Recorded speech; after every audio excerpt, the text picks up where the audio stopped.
Hello, welcome to episode 5 of the We Are Not That Simple podcast, brought to you by Grace and Garfield Christian Reformed Church and Animated Concepts LLC. I am Pastor Mo, and if you like hearing conversations with local Westside residents, please like this video. I think it's down here somewhere. Subscribe and share it with people. That would be really helpful for us. I feel like there was something else I wanted to mention. Oh, yes. And if there's anybody you think of that would be interesting to be on this show, a local resident or whatever, go ahead and leave their name in the comments, and I'll see about reaching out to them. So today we have Mr. Taykhoom. Taykhoom, I don't think I even know your last name. BVG. BVG. Yeah, BIVIJI. Oh, okay, that's actually a pretty cool. It kind of reminds me of Belviv DeVoe. Do you know Belviv DeVoe? No, what's BVD. that? That's an old R&B group from the late '80s, early '90s. Yeah. In my childhood, nobody knew that story because BV can Okay. also be translated as wife. Oh, okay. So, yeah, it's called wife guy. So, well, first of all, clarify that you are from Mumbai, India. Mumbai, India. Okay. How long have you been in the States? So I came here to Chicago in 2015. In 2015. Yep, fall of 2015. And what brought you over here? Graduate school. I was studying arts administration and policy at the School of the Art Institute of Chicago. Oh, okay. And that was my first time to Chicago. Before that, I had come to the States in 2013 because I have a brother. My brother lives in Massachusetts, just outside of Boston, and I was just taking that as an opportunity to come and visit and say hello. He'd been here for a while, and I never had a chance to come, and I just needed a chance to just explore. Okay. And what area of Chicago did you start in? So Chicago was completely unfamiliar to me. My brother also didn't know anybody here, and so I actually ended up doing an Airbnb in Pilsen for the first 21, 22 days because I didn't have a house and know anybody over here besides the school that had given me admission. And so I Airbnb'd there for a while and then was looking for an apartment. And so this is new city, everything is new. So I ended up sharing an apartment with a guy who's now a really good friend of mine up in Irving Park. Okay. So that was my first year would be Irving Park, and then that's when I really started exploring the city after settling in. So, yeah. And then before you came to East Garfield, did you go from Irving Park to East Garfield, or No. where were you before that? So I lived in Irving Park for a year, then Edgewater for a year, couple months in Lakeview, Okay. then in Old Irving Park for a couple months. Then Bridgeport, I was a grad student. So, It's like, I'm going to live with these guys now. Oh, this house doesn't work out. They're all going to split up now. And then I was in Bridgeport, I think, for a year and a couple months. I think that was the longest I've stayed in one place. Okay. And then we moved me and my partner, my wife, Angela, we moved to East Garfield Park in summer of 2019. Okay, so you've been here 2 years now. Yeah. Wait, 2 years? Summer of 2019? Oh, yeah. I feel like the pandemic years always make... Wait, what? Well, part of me was thinking, if we had done this video 6 months ago, you and I both had pretty wicked COVID beards. Yep. Yeah. So. No, that was 6 months? No, that was longer. Was it longer ago? Yeah. I can't remember. I got my beard pretty long, and then I now look at those images, and I'm like, wow. Because I shaved in May. Oh. I think that's about 6 months ago. November's 11, May is 5. Yeah. Yeah. No, I guess I shaved before you shaved. Okay. I think I shaved in like February or something. It just got out of control. Okay. Yeah. So now, the first comparison I want to hear from you is if you were to compare your experiences in Chicago, because you've been in quite a variety of neighborhoods in Chicago, to your experience in Mumbai, how would you compare contrast? So, East Garfield Park, though I moved here in 2019, East Garfield Park was probably the first neighborhood I explored outside of my own Irving Park neighborhood and the loop where the school is located.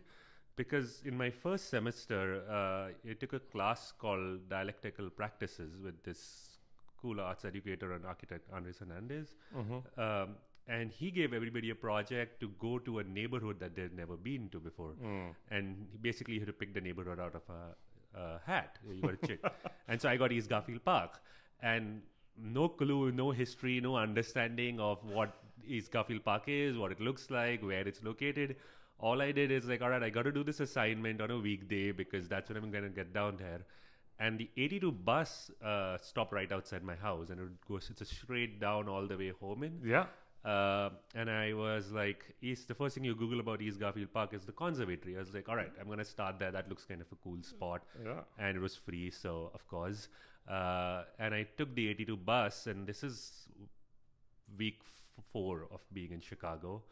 And I was coming down here, and when I remember, and I wrote about this entire experience. I had to like take a journal and write everything that I experienced, felt, and like talk about this as a way of understanding the city. And so I said I got on this bus, and it was, immediately noticed that, or didn't immediately notice, but realized on the journey that when I got into the bus, it was majority white. Okay. And there were like few African Americans. And then by the time I got here, I noticed the entire bus become majority African American and like very few white. And so that was like, oh, what's this? This I think was my first understanding of like the segregation and what that looks like in this Chicago city. And then I walked around East Garfield Park. I got here probably in the evening at about 5, and I went to the conservatory, and then I was like, I got to like, one of the things you have to do is like go find a place to eat when you're there, go to like a local place where people hang to the conservatory, like see some sights and things. Yeah. And so I was walking around the neighborhood, and at first I was like a little scared, just because of the vacant lots, the desperation in people, the poverty, and it kind of makes you scared. Yeah. And then I was walking to Whale's Fish, and I was going there, and I passed the YMCA, and I remember taking pictures of the YMCA that's on right across the the Garfield Park, and it does not look welcoming, right? Like it's a building which got has those big metal bars, and even in Bombay we had a YMCA, and like I knew it looks somewhat like you want attractive, and so those were all these impressions that were happening, and I was comparing it to Mumbai, like, okay, this is what like a park should look like, and this is what, because that's the only reference I really had, this is what a YMCA should look like, and this does not look like a YMCA I would have gone as a kid. And I went to Whale's Fish, ended up getting fried okra there, but in order to get the food, there was this huge glass cubicle where you put your money in, and like it goes around, and then they put the food in and it comes back, and it's like all of this was like, what is going on here? And when I was there, I realized that I don't know why I'm being scared. Like, I have no experience to an African American neighborhood. I've spoken, like, I know a couple African Americans now, having come to Chicago, and like met them at school, but all those fears that were sitting in my head was so directly from like what media tells you. And that's what I talked about in my classes. Like, even sitting in Bombay, where I have no African American neighborhoods, and like I knew a couple people from Africa who had come to study, but like those ideas that, hey, you got to be safe, you can't be after dark, like be suspicious of everybody, that inner feeling was somehow working in. And like that was the big thing for me. And then as I was spending more time here, I ended up in 2016, or actually in 2015, starting working in North Lawndale, which is the neighborhood right next over. So I was consistently on the west side, and this is something I tell people also, that I lived in a lot of neighborhoods, but the one neighborhood I was coming on a weekly basis was the west side. I would go to get off the Blue Line at Homan and Harrison. I would go to North Lawndale because SAIC was opening a new satellite campus there, and I started working there as a student. It's called SAIC at Homan Square. And then the conservatory in winter was like the only place where somebody who's from a tropical climate could feel like, I'm gonna try to fight my weather blues or the first year. I understand that. First year winter is horrible, and like your body and your bones hurt, and you don't know how to layer right. So you're either sweating and you're like underlayered, and so I would escape to the conservatory. So I would be there in North London. I was like, all right, I have a little time. I'm going to go there and then get back on the 82 bus and keep going up, because that was the easiest commute for me. And this is, I was still living there till the end of that summer of 2016. So this like really allowed me to get deep into the neighborhood, and into the west side, I would say, not just this neighborhood, but I'm seeing them both as a same space. Yeah, East Garfield, West Garfield, Lawndale. Yeah, and I was moving a lot, so those borders didn't really. They're more, I think, drawn for politics, and they don't, or developers, but they don't really. There's no difference in culture, I would say. And so I'd met a bunch of people in North Lawndale, and was starting to work with the North Lawndale Historical Society and this person called Blanche Suggs. And she was talking to me more and more about the history of this site and how it used to be predominantly a Czech neighborhood in the late 1800s. And then Czechoslovakia came to be, and the founder and president used to hang at a club on Douglas, and then it became a Jewish neighborhood. And Golda Meir used to live here and was a librarian. And then it became an African-American neighborhood. What role did the Sears catalog factory play for both these sides? And then the assassination of Dr. King and the scale of the riots that hit most of the West and most of the country, and how that really changed the scenario on Roosevelt, which was sort of like the State Street. Roosevelt and Madison Street. Yeah, and Madison Street. And so those histories started really like informing my idea of the West Side. And then that's when the parallels start coming, right? Like when you really get deeper and you get to understand and you spend time, like one trip I couldn't beyond like the YMCA looking different. I didn't have any other this. And so that segregation sort of got a more understanding to it, because I started thinking about Mumbai, and I am Bodhi Muslim, so I'm a Shia Muslim and I'm Bodhi Muslim. That's the faith I was born into, and that's that's sort of the association that I have with religion. And there are Muslim neighborhoods in India, in Mumbai, and they're sort of ghettoized in their own form, similar to what's happening here. And it's probably being expanded on more. That ghettoization of Muslim neighborhoods is something that's even gotten crazier in the last couple of years. And Blanche and I would talk, and so I'm going to give a side story to this. Okay. Before coming to Chicago, in Bombay, I was working at a museum, and I used to run my own travel and heritage outfit with this friend and partner in my business. And we used to do walking tours of various parts of Mumbai. And it really started as like, this is something expats and tourists would like to do. Like, let's do old Bombay, and like you get to see the British buildings and how Bombay was formed, because it was a colonial city. It was founded by the British, and then it expanded. And so one of the neighborhoods we had picked was Bindi Bazaar, which is a predominantly Muslim neighborhood, really compacted, and it's really tightened up. And the way infrastructure is deployed, there's a freeway or like an expressway or flyover that runs above the entire neighborhood without any exits, so you can totally bypass all the Muslim neighborhoods and just drive over them. And what happened is that more and more people who had lived in the city were coming to Bindi Bazaar, because Bindi Bazaar has a lot of different parts to it. There's the great food culture over there.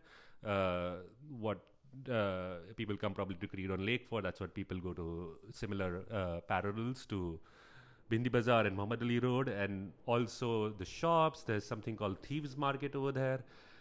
But a lot more people who lived in the city for years started coming, and then we would have these conversations that why haven't you come here, or what have you always thought about this part of the city? And they would tell you narratives like, oh, I was told that I'm going to get shot here, or legit words like, I believe Muslims carry around heads of cows around with them, which is... And that's not true, right? Yes. Okay. Yeah, nobody's walking around it. But there is that Islamophobic narrative that exists, and this otherization. There used to be... Now, where do you think that some of those ideas originated?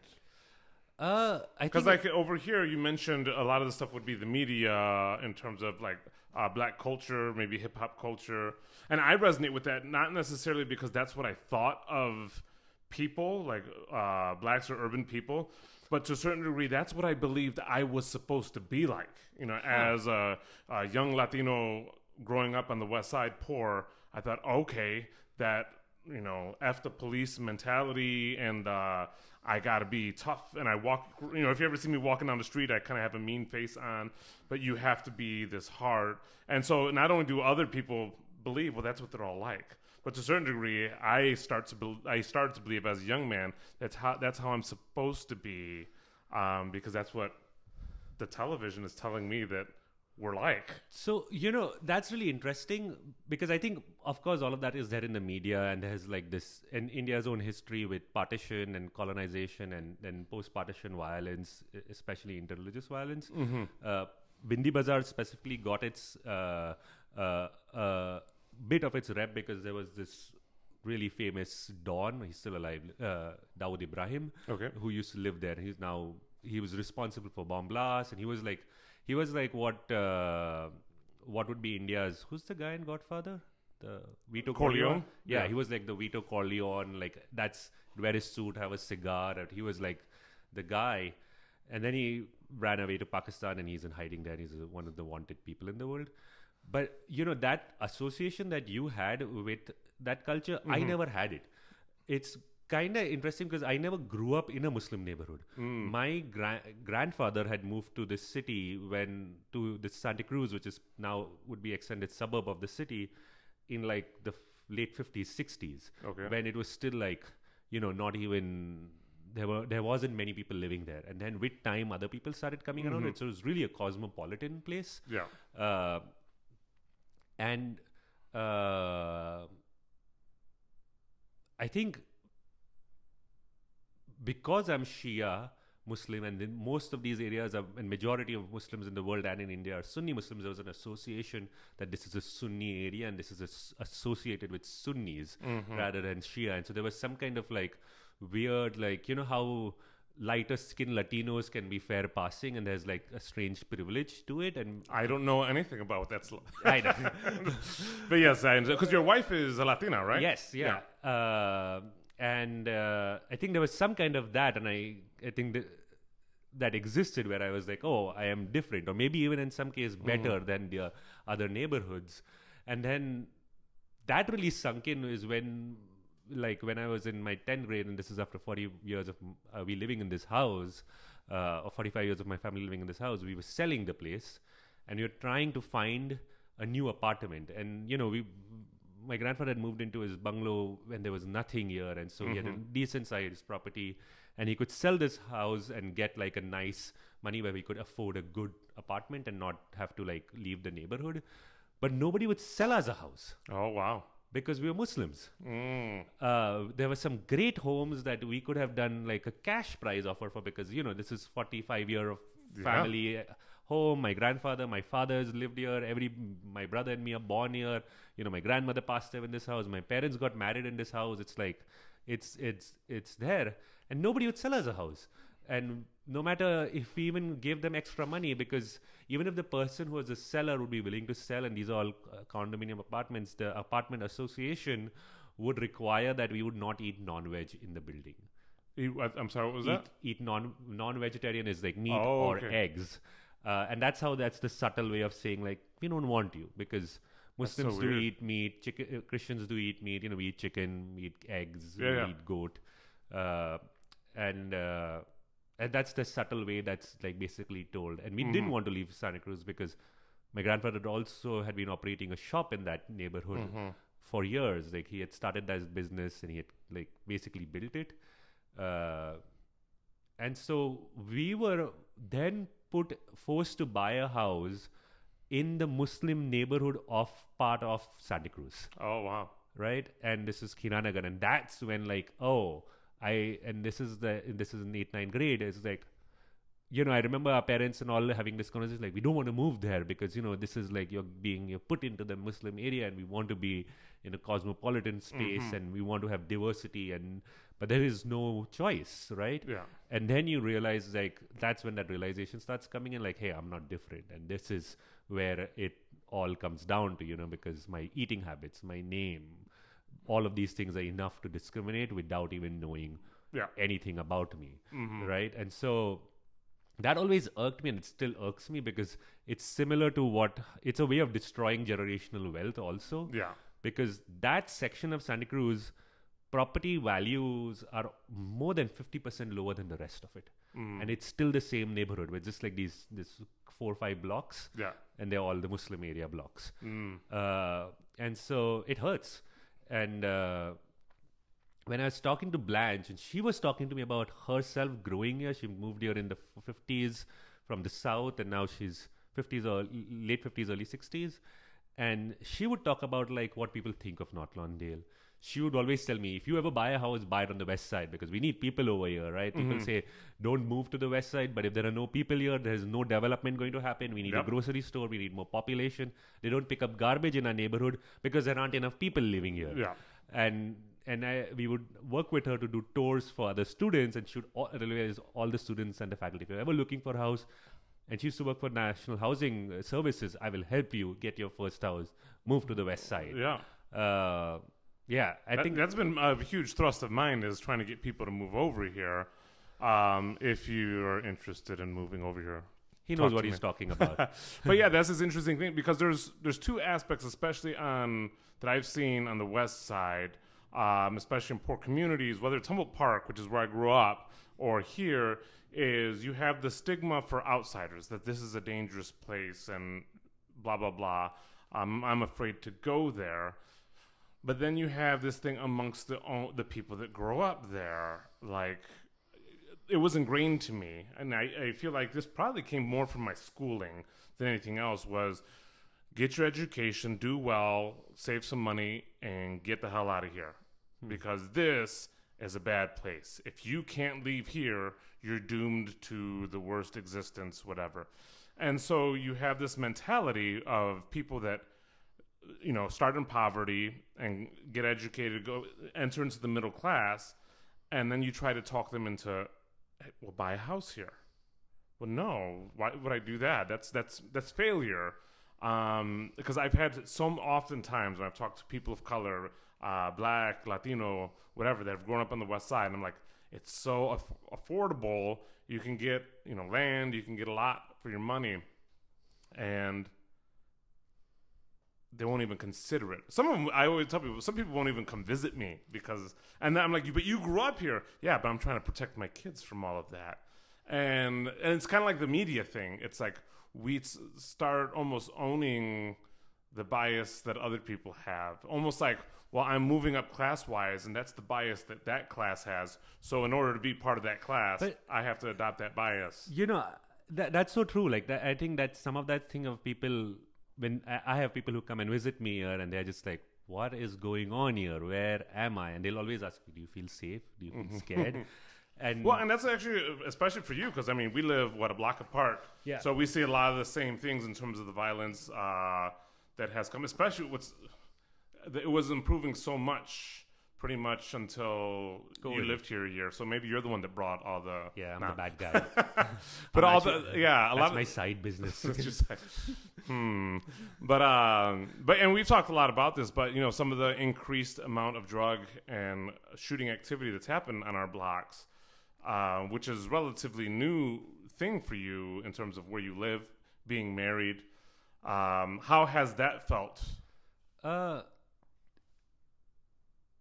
There have been days when some of those shootings have happened. I have had a person gets shot right outside my gate. And so those are, it's hard to put words to it, but it's a heavy feeling. You get a little scared. You get shaken up, and I used to sit out on the porch. I was telling you last week when we saw each other, I sit on my front porch with my cat. And the day I wasn't sitting there, exactly at that same time, somebody got shot. So it's like, oh wait, this is very real, and it's right there, and that exists, But I also know people who live in Boys Town and have gotten robbed at gunpoint, and this is way before the pandemic. Yeah. And I know things happen in Chicago all over the city. It's an urban city where things go down or things happen, and there is a higher chance of something like that happening on the west side. But it's not every day. I'm not trying to hide from bullets on a daily basis. And so I don't know. it's just something that's there and you're aware of and you can negotiate around it. Yeah, I get it all the time as a realtor. Yeah. Again, licensed realtor, if you're interested. But people ask me, well, is this place safe? And of course, there's laws around what I'm allowed to say in safety. But even when my friends ask me, it's like, I'm not even sure how I would answer that question from my own because, I've lived on the West Side my whole life. And so my risk tolerance is quite a bit higher. So it's safe. And then I always tell people it's like somebody that lives in like the Amazon or some jungle. I'm terrified of going to the jungle or even forests. Like the idea of these, like a bear getting me or snakes. Oh man, I'm terrified of those things. Or the bugs. Yeah, bugs. And so, but people that have grown up in that, well, they're so familiar with it. They know that those are dangerous things, but they know how to navigate the dangers to reduce the risk. And so living over here, you get that certain amount of comfort. Yeah, there's potentially dangerous things, but I know how to navigate those dangerous things in order to keep me and my family safe. And that is true in every neighborhood. Every neighborhood presents certain kinds of dangers and benefits. Like if I were to try to live in Boys Town or Lakeview, the danger there for me is poverty because I can't afford it. Yeah. And, that's so. Even though we moved to East Garfield in 2019, I was familiar with what I was getting in.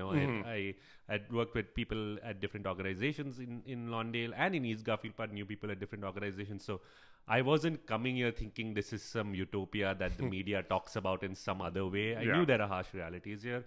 And also I felt like, and I have, touch wood, been lucky to be able to, negotiate my way around the neighborhood. My wife has, we've both know how to be aware, be present. Some of those things are very classic, and I wouldn't even do that in Logan Square. Walk around at 2:00 in the night, just on the streets, like completely unaware. But there are other things that are there in Lawndale that don't happen. So I've been in the loop, and I've been called a towel head there. Or said, go back to Pakistan. I'm not from Pakistan. I know one of my friends from Nepal. So I shouldn't have said those things to you. No. But I have a friend from Nepal, who was in Edgewater, and somebody punched him and said, this is for Iraq. Oh, wow. No such a big difference. I have come out of the Owl in Wicker Park and called, before pandemic, kids, we had Uber Share or Lyft Pool. Yeah. Whoa, that's crazy. Yeah, we used to share it with random people. Yeah. And I remember I was outside waiting for my Uber, and a drunk couple was there. And I guess they were waiting on a Toyota Prius, and I was waiting on a Toyota Prius, and mine came before them. And the lady lost it at me and told me to go back to my country because my Uber arrived before hers. And it was just like full-on abusive, tirade, just like sand, N-word, all of that stuff. And I was just like, what the fuck is going on? And we just got out of a bar where everybody was crowded and dancing, and now you're just like unloading on me because I'm getting an Uber. Yeah. But that has never happened on the West Side. Never have I been like made aware of how brown I am or how not I am from here. And that's kind of nice because sometimes I'm on the North Side and I'm really afraid of like even a mistake I will make and it will be immediately targeted me as for being brown. That's why you did this. Or you're an immigrant or you're a Muslim. Especially with a lot of drunk people around. Especially. And, we were the other day going to whatever that place was, and we were parking, like, make sure we park it right. This is a white neighborhood. And because that's the other thing is that whenever I'm in more Caucasian neighborhoods, parking tickets, man. That's one thing I love about being over here is that there's always so much parking. I get stressed out when I go to neighborhoods. But yeah, that is, like I was saying, there's the cost benefits. Now, when it comes to the being pulled out, I have had some instances here because I'm light-skinned. Yeah. And so, I can pass off as Jewish or other forms of Caucasian. I remember showing a house and hearing somebody curse. And I hear that all the time. But I glanced over and I realized that the dude's looking at me. And he's like, I'm like, you talking to me? He's like, yeah, you white mother, blah, blah, blah.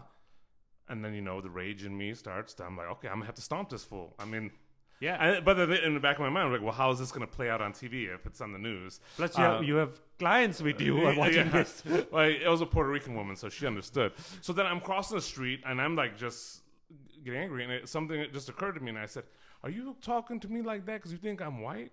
He's like, yeah, you be blah, blah, blah, blah, blah. And I was like, I'm Puerto Rican. And he goes, my bad.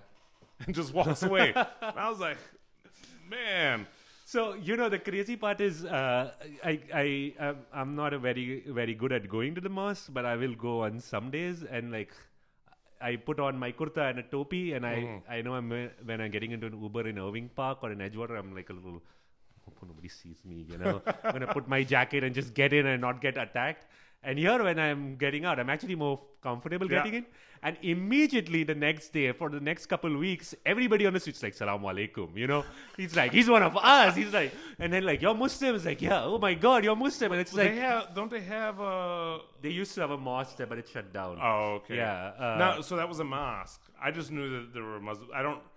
I'm not super familiar with the Muslim religion, with Islam. Would you... especially somebody being a pastor like me and trying to understand things, would you feel comfortable going to that place when it was open? So, you are a particular denomination in the church. Mm-hmm. So it's we have so I'm a Bori Muslim, so I have a very particular way of we're still worshipping Allah and we're still praying namaz. But there are those differences between the Catholic Church and your church, right? Mm-hmm. So I believe that was a Nation of Islam church, or maybe it was just out in the world Sunni church, but that's not a mosque, sorry, not church. So that's kind of differences. So, but I could still go in there and it's just like anybody could come to your church and still pray to God. Mm-hmm. But the way the worshipping is done is the services is different. The service is going to be different. Yeah, but you wouldn't stop some practicing Christian to come in and be like, hey, I just need to pray the Bible and I just need Jesus. So you would. So I think that would be fine. Mm. But I'm not. Now in that regard, because obviously, you just stated that you don't always go to mosque. It's just a regular thing. Most of the Christian world. I don't always go to church. It's kind of something they're born into. How much does the service order, and when you go to mosque, how much does that matter to you? Like when you go to mosque and you go to one that, if you ended up at one, maybe a friend said, hey, come join me, whatever, and the order was different than what you're used to, how much would that bother you? It wouldn't bother me, actually, because the school, for example, I went to was a Catholic-run school. Santa Cruz gets its name from that school that is there because it means Holy Cross, as you would know, and there used to be Holy Cross there.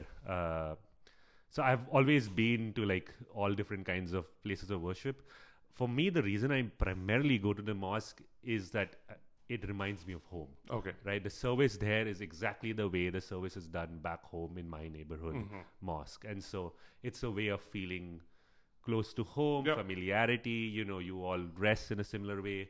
Also, Boris have a thing about eating food. We love food. And so after our service, we all get down to eat. Mm-hmm. This has changed due to COVID, but And the way Boris eat is 8 people sit together. And there's a huge, big thal, which is like a big metal plate. It's probably this big, around which 8 people eat. And then everybody eats together from that plate. There's food in the middle, and you take some to your side and you share. And that really feels like family to me. And you could be sitting right next to a stranger, right? This is how I met Moises for the first time, for example. Mm-hmm. It's because we shared the thal meal together. And that's something that I really look forward to. Okay. And that's interesting. As a pastor, I find that there are people who are very interested in faith, religious intellectualism, like what do I believe and why do I believe it, and more from a philosophical standpoint. That's kind of me a little bit. And then there's people who do it more for the practical, like a feast or cultural togetherness. These practices make me healthy and bring me peace, so to speak. I'm starting to grow on that. For me, the idea of religious practice, growing up, always that's just what these pious fake people do. And I'm like, oh, there's actually these benefits of having meals together, of worshiping something together. This would probably be the same appeal of like sports teams and things like that. So that's really interesting to me. Now, in terms of a philosophical aspect, like an intellectual aspect of Islam, is that something that you consider, or do you think about that, or? Uh, that's such a That's a good question. It's such a deeper question, and I think I'm still trying to figure out. Mm-hmm. So I do Ramadan very religiously. I'll fast the 30 days. I'll pray the 5-time namaz. And so there are part of it that I definitely do because it's my way of belonging to that culture. And this is like something I grew up, and I know my family all across the world is doing it. So I'm going to connect with them. I used to actually go to mosque a lot religiously when I was a teenager. And I used to go to later sermons and do a lot of stuff. And I think with time, I think religion is something that I respect in some ways and don't respect. Also, there are problems with organized religion. And so I'm still trying to figure that out. You know, what role Islam plays for me, what role religion plays for me, and how I want to practice this, and also how I'm going to pass this on to when and if I have kids, you know. Yeah.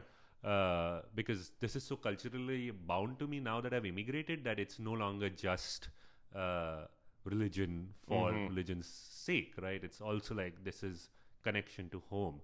So it's got its wires a little crossed, and I haven't had a chance to figure them out. Yeah, and I would imagine it is also trickier to figure out in a cross-cultural marriage. Yep. Which is one thing I think is super cool about our community is just seeing a lot of the people moving in. You know, a lot of people are very much the anti-gentrification, and you do have a lot of whites moving in. But what I've seen is a lot of multicultural couples. I know a couple of friends that are African American. A couple of them actually grew up over here, but they're married to either white women or Latina women or a woman of another culture. And that's kind of a cool thing to see that now they're trying to figure out, well, how do we respect your culture and my culture and raise our kids to not hate one or the other or look down on one or the other. And it's tricky to do because, like, I grew up in the urban environment. It's so fun to make fun of white people. Like, it's fun when it comes to so many things, dancing, athletics, and it's this fun thing. But you don't always think about it. It's just this fun thing that we do. And a lot of times these stereotypes are put forward in the media too. White men can't jump. But then now I married a white woman. And now my kids, I mean, I'm already pretty fair-skinned. My kids are, they just look Caucasian. And so it's like, I want to affirm, I mean, my wife is Dutch, so I want to affirm their Dutchness and that Dutch culture as a good thing because the people I love most in the world are that. Yeah. And then at the same time affirm my Puerto Rican culture and my urban culture and all these things. And it's not as easy. But, you know, you just said something really interesting. You were talking about making fun of white people, but as you're talking about your wife, you honed in on her Dutch culture, right? Not on white culture. And that's something that I've come to understand also, that when it's said very loudly, there is no white culture, or there is no brown culture also, but there is black culture. It's so clear because even as your brown culture, you're very Puerto Rican. We're both brown and I am Indian, right? Yep. And my wife is Cuban. So there's nothing similar in all our three cultures, but we all put into that brown culture term, but we all have so many contradictions, differences. And your wife is Dutch or somebody is this. And when that comes to black culture, it actually becomes black culture because African Americans have that unique experience of being brought here as slaves, right? Not having that tie to that Puerto Rican necessity. And so what really culturally got created was because we were forced together in that situation, and then the struggles and the liberation and... Well, see, I think there's a difficulty there because when we consider, like, what we call black, what we think about black, people that are third, fourth generation Nigerian, Kenyan, they still get considered black, but they're very different in terms of their culture. And so if we were to take the same ideas of white culture, you know, there's the Dutch. After several generations, a lot of the Dutch people with like Dutch last names have more of like a Canadian or American culture depending on where they're located. And there's a similarity within black culture because you do have large segments of the African American population that maybe immigrated here, within the last 100 years, post the slavery thing, and have felt a lot of similarities of the black experience here in terms of prejudice and things like that. But at the same time, hold on to a different culture. And yeah, so it's I've always gone back and forth because, again, we use the black and the white thing all the time. And it's fun, especially in the joking. But the couple few people I do know who have immigrated here from Africa, either in this generation or their grandparents, they still clarify that I'm Rwandan, for example. Yeah. Like, I'm black, I'm Yeah. African. The African American experience is very much, and even post slavery till the 60s, you couldn't immigrate here, especially if you're a person of color, right? It's after 1958 or what that law was passed that even allowed Indians to immigrate here. So anybody of color who's been able to immigrate to America, me or any other Asian, we all owe it to black people because their civil rights movement allowed that opening up of citizenship, right? Even Native Americans weren't allowed to become American citizens till like late 1930s. So that's not 100 years in that sense, right? It's like our grandparents' generation. And so a lot of those people who are moving in now in like the last 20, 30 years. And so they can hold on to that. But even there are people who may be Dutch or may have come here from German ancestry and they have gotten more Americanized in their culture, but they still hold on to that German identity in some form because that memory exists. Yeah. Right. My great-grandparents came here from Germany or from well, Poland. the exception of the mixed ones, like those that, I'm a quarter German, an eighth Irish, and some of those, or they'll just give up. Yeah. I'm just white. Yeah. And that's an interesting cultural. It's one of those things where I feel like it's so culturally complex, and there's obviously I don't have all the answers on that. It makes for really engaging conversation, but it seems to me like there's such a a tendency for people to just simplify it as like the brown, the white, the black, and it's like, but when you're in close relationships with people under those titles, you start to realize there's so much more nuance there, so many more complexities that it's still fun to make fun of. Yeah, I'm not saying. I still enjoy making fun of my wife. I enjoy looking at people's faces when they ask for me to make food, and Indian food is spicy, and then they turn red. Yeah. I would probably do the same thing. But it's one of those things. There's the joking side of it, and then there's the serious side of it. And I think our community, to a certain degree, has a lot of potential to having some of those really good discussions on issues of culture because there's so many couples that are having to sort through that. Between our two blocks, so I am Indian and my wife is Cuban American. You're Puerto Rican. Your wife is Dutch. The guys who live behind you, I'm not sure what I know he's white, but I don't know where he comes from, but his girlfriend's Lebanese, right? And there's somebody else on my block who's Asian and African American. There's another one on my block who is, I think they're two different, I think one's, I'm not sure actually, but I know they are from different parts of the world. And I don't want to take people's name because I don't want them to feel like he's calling me out. That's probably good. Yeah. So, but it's there, right? Yeah. It's like right here, and all those things exist, and we also live in what would be defined as a black neighborhood, right? Yeah. I forgot my point. Well, I think it was just the commenting on the diversity and all the different cultural conversations that are likely happening in the different homes. And to a certain degree, that's also part of the idea of doing this channel is showcase. What used to get me was all the time, especially when you hear politicians, well, the black community is this, and the black community thinks that, and the Latino community thinks that, and I'm like, some of them. Yeah. When the loudest ones. Yeah, that's true.